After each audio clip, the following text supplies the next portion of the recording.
자, 우리 초등 우리 학부모님들, 그러니까 선배 엄마로서 좀 영어 관련된 이건 좀 잘했다 혹은 이건 조금 아쉽다라고 하는 부분이 혹시 있을까요? 네, 제가 아까 들었던 사례 중에 마지막 사례, 수민이의 경우를 보면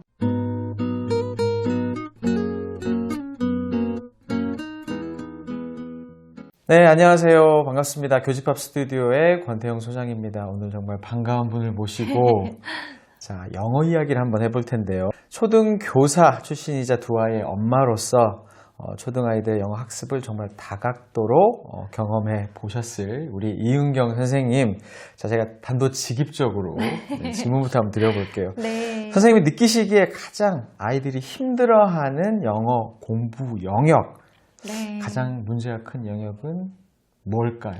문제라기보다는 열심히 하는데 결과가 잘 나오지 않는 모습을 제가 초등교사 시절에 많이 봤어요. 그 모습이 가장 안타까웠던 것 같은데 세 가지 사례가 생각이 나서 제가 교실에서 아이들을 지도하면서 봤던 그 아이들의 모습을 좀 말씀을 드리고 싶어요.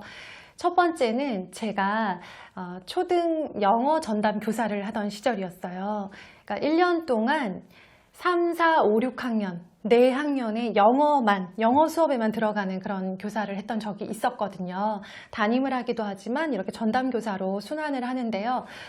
그때 아이들이 가장 힘들어하고 가장 정말 너무 싫어요 했던 시간이 바로 단어 테스트를 하는 시간이었어요.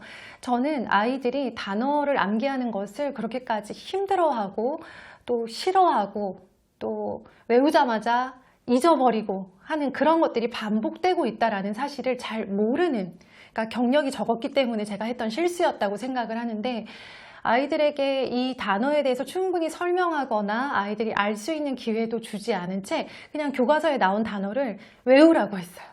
외운 다음에 다음 시간에 시험을 보자고 했어요. 그러니까 아이들이 영어 시간이 다가오는 게 너무 싫은 거예요. 시험을 보니까. 그런 줄도 모르고 굉장히 열심히 나름 열정적으로 시험지를 준비하고 단어 막 외울 수 있는 종이를 준비해서 나눠주면서 그게 아이들을 위한 거다라고 생각하고 저 나름의 교사로서는 노력을 했는데요. 지나고 보니 참 아이들 힘들었겠다. 네, 그리고 그렇게 막 벼락치기로 외웠던 단어들이 결국 아이들에게 남지 않았던 모습을 보면서는 왜 그럴까에 대해서 많이 생각을 좀 했던 시간, 네, 나름 반성의 시간이 있었고요.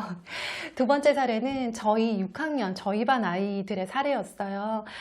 6학년이었는데요. 아이들이 한참 이제 중학과정을 열심히 공부를 하던 그런 분위기였어요.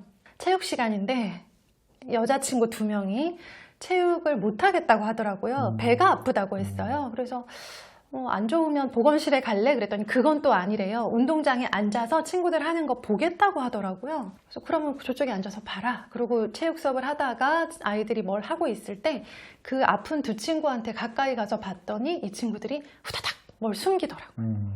뭐야? 그랬더니 네. 그날 영어학원 단어 시험이 100개가 있었던 거예요. 네네. 다 못 외운 거예요. 그래서 아무리 생각해도 학원 가기 전까지 단어를 외울 짬이 안 나니까 배가 아프다고 거짓말을 하고 그 시간에 체육 시간에 단어를 막 외우고 있었던 거예요. 이제 혼내지 않을 거라고 하니까 술술술술 얘기를 풀길래 들어봤더니 정말 어렵게 중학 수준의 어려운 단어들을 이렇게 암기하고 있었더라고요. 아이들이. 그 모습을 보면서 이 방법밖에 없나? 라는 생각을 정말 많이 했던 것 같아요. 이 아이들이 욕심도 있고 공부하고자 하는 의지가 있는 아이들이었거든요. 근데 그렇게 힘들게 선생님을 속여가면서 그리고 교육과정에 제대로 참여하지 못하면서 그렇게 암기하는 모습을 보니까 다른 방법이 필요하겠다. 이게 최선은 아니겠다라는 생각이 들었어요. 마지막 사례는 제가 1학년 담임할 때 있었던 일인데요. 1학년이 영어와 관련된 어떤 사례가 있겠어? 라고 생각을 하시는데, 네. 저희 반에 이제 수민이라는 남자친구가 있었어요. 똘똘했어요. 딱 봐도 왜 눈 반짝반짝 하는 애들 있잖아요. 수민이가 자기 그 어려운 영어 학원 다닌다고 자랑하더라고요. 어려운 영어 학원 있잖아요. 네. 엄마들이 선호하시는 그런 학원에 다닌다고 하길래 어떤 걸 배우는지 궁금해서 요즘 배우고 있는 공책이나 책 같은 거 있으면 선생님 보여줄 수 있어? 그랬더니 갖고 오더라고요. 너무 놀랐어요, 저는. 이걸 안다고? 다 알아요. 이걸 시험 본다고? 다 알아요. 그래서 제가 물어봤어요. 저는 그 단어에 영어를 어떻게 쓰는지 지금도 몰라요. 기억이 안 나요. 근데 명확하게 기억나는 건 그 영어 단어의 한국어 뜻이었어요. 협약이라는 단어를 그 1학년 남자아이가 외웠더라고요. 협약이 뭐야? 협약은 영어로 뭐라고 하고요. 이렇게 쓰는 거예요. 라고 정확하게 말을 하더라고요. 그래서 협약이 무슨 뜻이야? 그랬더니 영어로 이거예요. 아니 영어 말고 한국말로 무슨 뜻이야? 모르죠. 몰라요. 저 협약 몰라요. 좀 안타깝더라고요. 그래서 이 단어만 혹시 모르는가 싶어서 그래도 설마 모르는 단어를 영어로 외웠겠어 싶어서 하나 더 물어봤어요. 그 아랫줄에 있는 거. 그랬더니 이번에 역시 또 저는 영어 단어로는 생각이 나지 않습니다. 소장님은 아시겠지만 또 한국말 의미를 물어봤어요. 체결. 체결이 뭐야? 영어로 대답을 하더라고요. 스펠링도 정확했어요. 바로 거기서 쓰더라고요. 발음도 정확했던 걸로 기억해요. 그래서 체결은 무슨 뜻이야? 그랬더니 몰라요. 저 체결 뭔지 몰라요.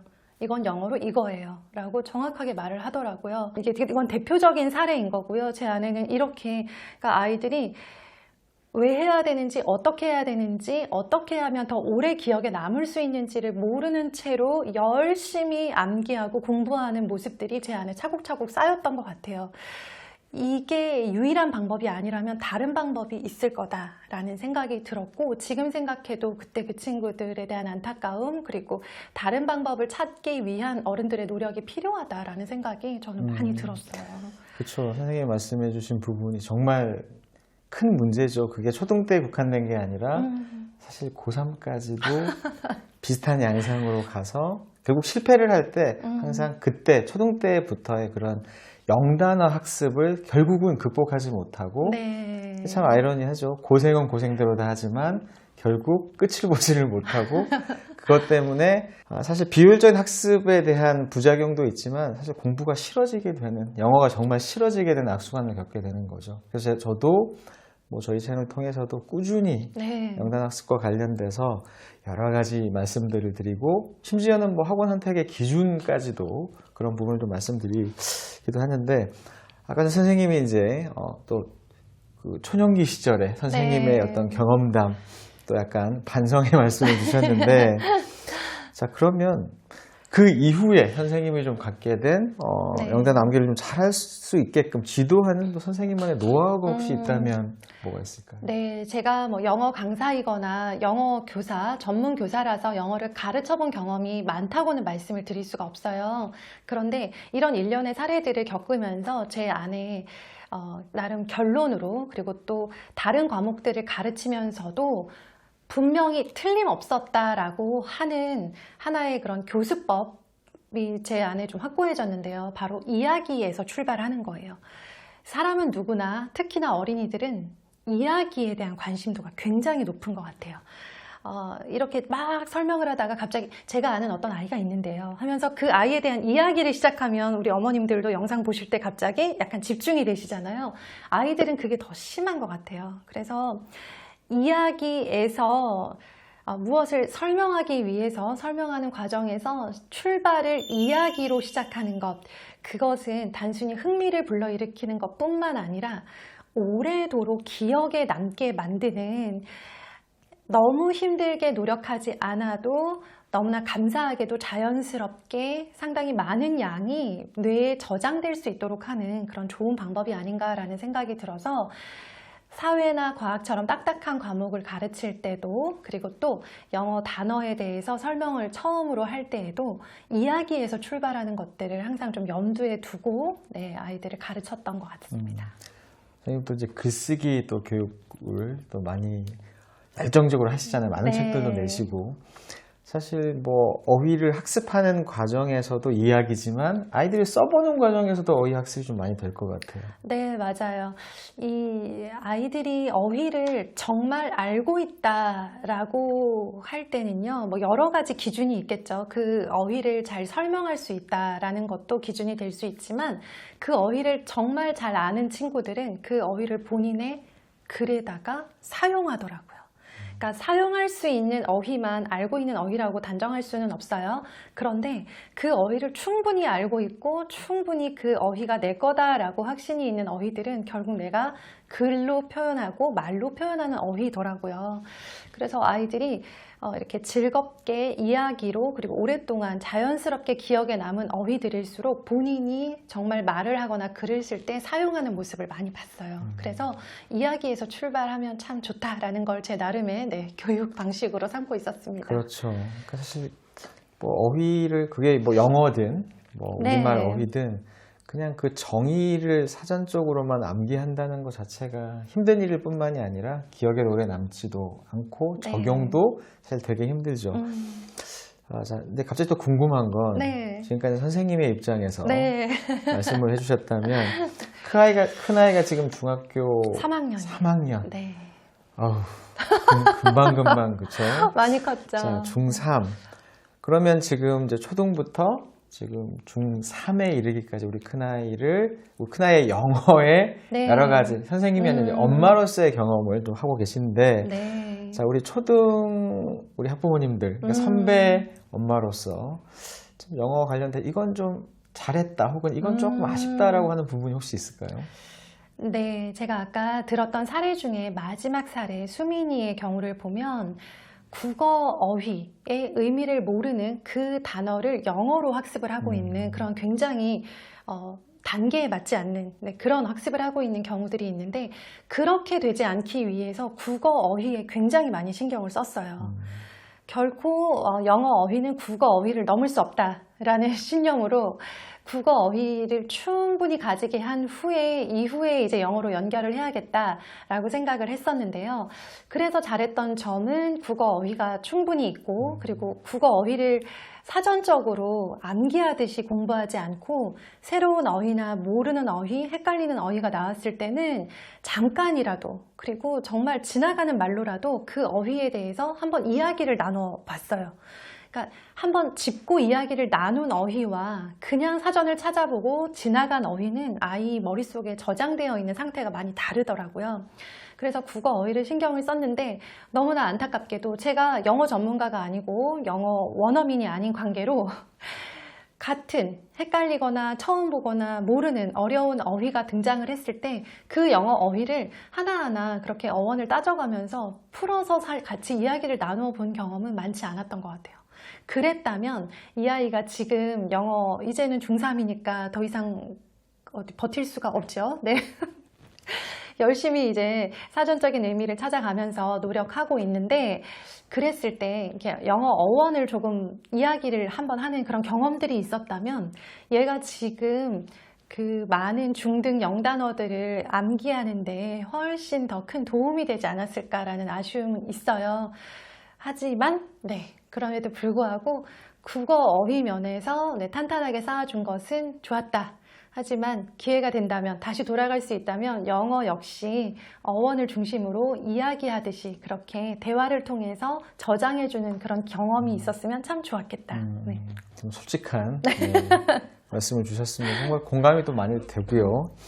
자, 우리 이용경 선생님이 정말 작가로서 정말 많은 노력을 하시고 많은 책을 내시는데 이번에 또 특이하게 추천사를 쓰셨더라고요. 네, 맞아요. 그래서 오늘 영단어 학습에 되게 효과적인 책 한 권 이렇게 소개해 주신다고 해서 자, 추천사 쓰신 그래서 좀 궁금했어요. 선생님이 어떤 책이길래 추천사를 쓰셨을까?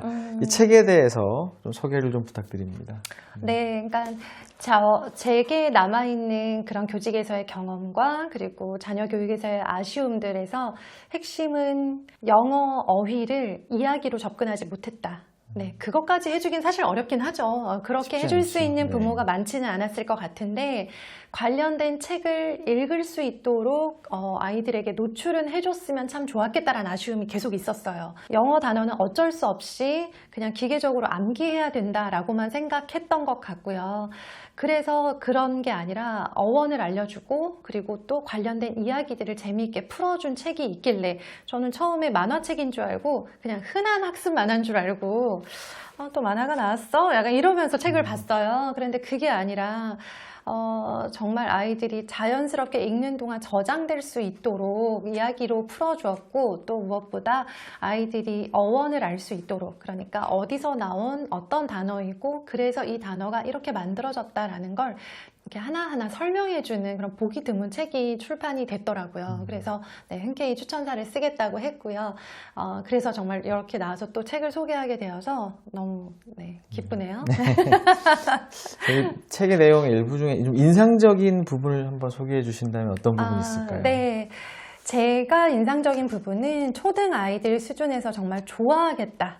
초등 아이들은 반응하는 단어들이 있잖아요. 그쵸. 네, 한국어로는 똥과 방구가 있죠. 네, 그것처럼 영어에서도 아이들이 일상에서 본 적 있는데, 들어본 적 있는데, 나 이 단어 아는데, 나 이 단어 좋아하는데 하는 단어들이 여기 소개된 것들이 있어요. 뭐 여러 가지가 있지만 예를 들면 우리 친구들이 요즘 가장 관심 있는 좀비 있죠. 네, 여기 보면 좀비라고 되어 있어서 아이들이 실제로 되게 궁금해하는데, 그런데 그 좀비라고 하는 게 어떤 영어 단어에서 어떤 이야기에서 시작하고 출발했던 그런 단어인지, 그러니까 단어의 뿌리가 무엇인지 설명해주는 부분도 저는 상당히 흥미로웠고요. 또 아이들이 좋아할 만한 게 네, 문어 부분도 되게 재밌었어요. 문어 아시잖아요. 그리고 문어라고 하는 그 단어 많이 들어는 봤는데 사실 잘 외워지지가 않아요.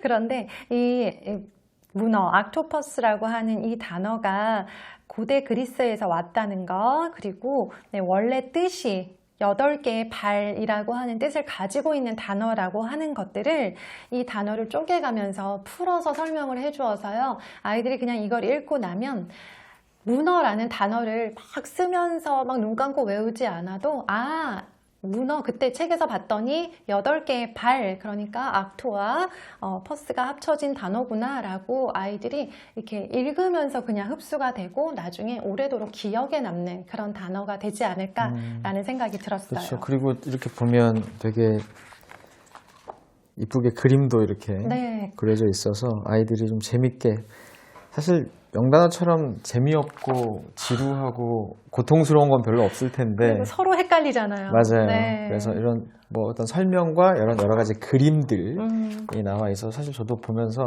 아이들이 재밌게 볼 수 있겠다 그런 생각이 좀 들었습니다. 네. 자, 마지막으로 이 책을 우리 아이와 학부모님들이 가정에서 좀 잘 활용하실 수 있는 방법 네. 한번 소개 부탁드립니다.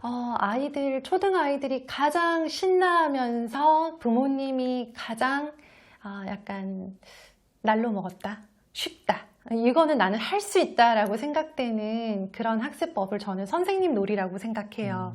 아이한테 선생님 역할을 주는 거죠. 요즘 스마트 TV 얼마나 잘 되어 있습니까? 그쵸? 자, 그래서 저희 집에서 심심할 때 한 번씩 하는 놀이인데요. 원하는 책의 장면, 그러니까 설명하고 싶거나 내가 좀 뭔가 이렇게 얘기하고 싶다 하는 거를 사진을 그냥 찍어요, 스마트폰으로. 그럼 바로 이제 스마트 TV로 미러링이 되기 때문에 거기다 화면을 띄워놓고 마치 엄청난 프레젠테이션을 하는 것처럼 아이들이 거기에서 가족들을 대상으로 설명을 하는 거예요.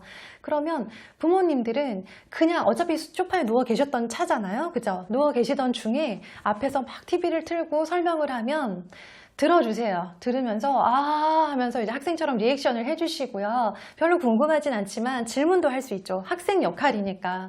그럼 아이들이 본인이 이 책에서 봤던 내용, 설명하고 싶었던 거, 혹은 설명하고 싶지 않았으나 설명할 수 있는 것들부터 하나하나 이야기 보따리를 풀고 강의를 하고 선생님이 된 것처럼 그렇게 한번 해주는 경험만으로도 아이들 입장에서는 대단한 영어 강사가 됐다라고 느낄 수 있을 것 같아요. 요즘 아이들도 TV를 많이 보고 또 이런 어휘를 많이 들어봤을 텐데 이제 우리 집 영어 1타 강사가 되는 거죠. 그래서 영단어를 가르쳐 주시는 선생님 역할을 주고, 네. 부모님은 그런 거예요 하면서 아이들에게 리액션을 해주면서 아이들이 이렇게 이야기를 하나하나 풀어갈 수 있도록 해주시면 재밌겠다라는 생각이 들었습니다. 네. 뭐 책의 두께에 비해서 보니까 뭐 단어 수가 그렇게 많지 않기 때문에 네, 맞아요. 아이들도 부담 없이 한번 선생님 추천해 주신 대로 그런 선생님 놀이, 아이들이 가장 적극적으로 맞아요. 네, 아는 체 해가면서 뭔가 재밌게 할 수 있는. 그리고 이런 경험이 사실은 뭐 단어 이렇게 몇 개가 중요한 게 아니라 이런 경험으로부터 시작을 해서 우리 아이들의 앞으로의 영어 학습이 되게 탄탄하게 갈 수 있는 또 기반, 그런 또 영어 학습에 대한, 영어에 대한 좋은 감정으로도 자리 잡을 수 있을 것 같습니다. 자, 언어 천재 윌슨 쌤의 영어 비밀 탐험대. 또 이 책을 저희 교집합 스튜디오에서 또 받아가실 수 있는 와. 공짜로 이벤트도 마련되어 있습니다. 자세한 내용은 아래 더보기와 첫 고정 댓글을 확인해 주시고요. 오늘 선생님 또 뭐 개인적으로도 좀 간만에 뵙고 네. 자, 뭐 여러 좋은 말씀을 해주셨습니다. 마지막으로 우리 한 말씀 부탁드릴게요. 네, 우리 교집합 스튜디오 구독자님들 얼마나 열정적이시고 아이들 교육에 관심 많으신지 네, 익히 소문 들어 알고 있습니다. 저는 아이들 교육은 관심 갖는 만큼 달라진다, 때깔이 달라진다라고 생각을 해요. 아마 반들반들 윤이 나고 있을 거라고 생각하고요. 우리 부모님들이 영단어라고 하는 그런 큰 짐을 지었다라고 생각하지 마시고 아이랑 같이 풀어가는 그런 즐거운 미션이라고 생각하시면 좋겠어요. 그래서 아까 소장님 말씀하신 것처럼 이 영단어 부분은 고3까지 짊어지고 가야 되잖아요. 고3까지 끝나지 않는 큰 하나의 미션인데요. 어원으로 시작하고 이야기로 시작하고 또 선생님 놀이와 학생 역할로 풀어가시면서 아이들이 영어를 그리고 단어를 외우는 것을 공부, 지겹고 어려운 공부로 느끼지 않도록 유도해 주시는 그런 어머님들 되셨으면 좋겠습니다.